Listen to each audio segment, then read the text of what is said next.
Actually, that part of our trade, spices, were all cinnamon. The trade was dominated by the Kerala merchants who came to Sri Lanka and who got integrated into the Sri Lankan system. The Pattini Devalaya at Navagamuwa is one of the results of the Kerala influence and absorption into the culture of Sri Lanka. 700 years have passed since that occurred. But about 3 centuries ago, 1 century after that, the Portuguese came into our region. And the prosperity of India and of the region vanished. By end of the 19th century, India was just 1% of the world's GDP. Now it has changed. You can again see the transfer of economic power into the Asian region. 75 years ago, starting with East Asia with Japan, the rest of East Asia, Korea, China, coming into this area, now you find it's the turn of India and the Indian Ocean. It's not merely India that is rising. You will find on the other side of West Asian countries, the oil countries. And Sri Lanka is positioned in the middle with a strategic advantage and just a stone's throw from India. With such a history, with such a culture, and trading relations going back into 2,500 years, we have seen the world changing. India is fast developing. India has done rapid economic restructuring, especially under the government of Prime Minister Modi. And you can see the results now. Sri Lanka, unfortunately, had to undergo this crisis, but we are coming out of it. I thought we can't be dragging this out like Greece. We are not a Greek tragedy, but a country that can always recover. And as the country recovers, we have to get back to economic restructure. We started earlier, but we have slowed down.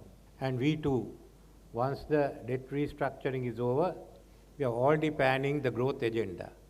A massive restructuring of our economy, of our laws, of our systems.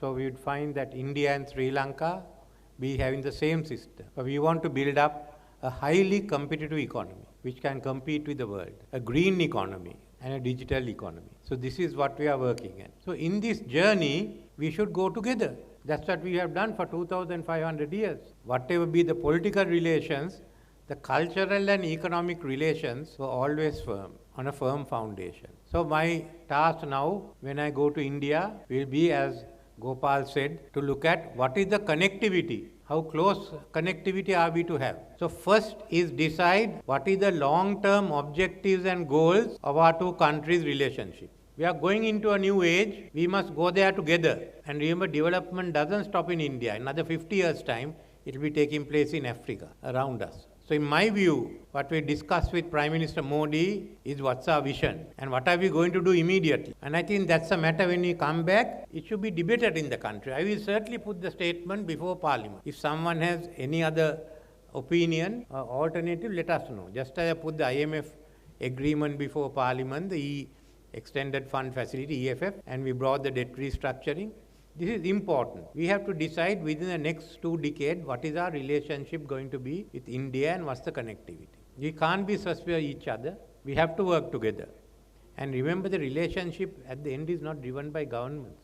It's driven by the people of both countries, and they are moving fast. So we have to keep up with it. The world is changing, and we've learned what happens when governments don't change. So now our task is to go ahead. But then the idea is that we go there and we establish a long-term relation. It's not between two individuals. It's not between a BJP government and this government. It's a relationship between the two countries. And there's a lot we can do together. And that's the journey that we should go. Prakash told us he'd like to see the Indian rupee in circulation. We are starting that. Like you, I'd like the Indian rupee to be used as much as the dollar, India to be a common currency. It doesn't matter to us. We'll have to work out how we do it. So this is what we have to do. We have to open out to the world. For Sri Lanka, not only India, the whole of Southeast Asia, East Asia, the whole of RCEP, Australia, we have to be competitive. We have to negotiate a deeper trade agreement with the EU. The world is ours to conquer if you want to do it. If you don't want to do it, you are going to fail. So with this, I must thank the Indian CEOs who have been with us through thick and thin, especially the support you gave last year and occasionally for the fuel that LIOC also gave us.